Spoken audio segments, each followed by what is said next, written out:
রাধে রাধে বন্ধুরা, আজ তোমাদের দেখাবো সম্পূর্ণ তেল ছাড়া ফোড়ন দিয়ে শাক রান্না।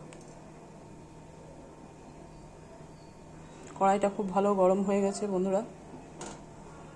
এরপরে আমি কালো জিরেটা ফোড়ন দিয়ে দিলাম।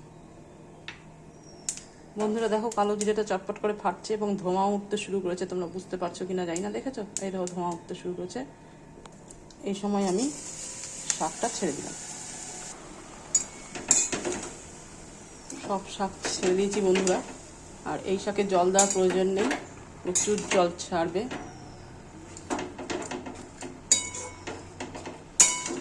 এইটা হচ্ছে পুঙ্কার শাক, পুঙ্কো শাক বলে অনেকে।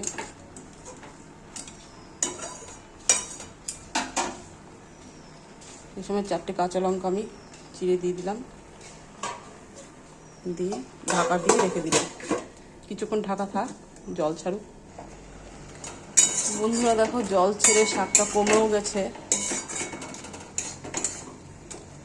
তাহলে শাকের পরিমাণটা আমি বুঝতে পারলাম কমে যাওয়ার পর। এই সময় আমি লবণ হলুদ একসাথে দিয়ে দিলাম।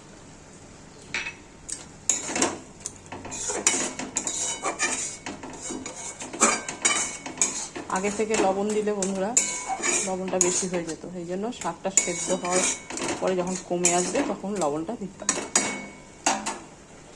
বন্ধুরা আবারও শাকটা ভালো করে সেদ্ধ হওয়ার জন্য ঢেকে দিলাম। দেখো বন্ধুরা, শাকটা ফাইনালি হয়ে গেছে। এবার তুলে ফেললাম।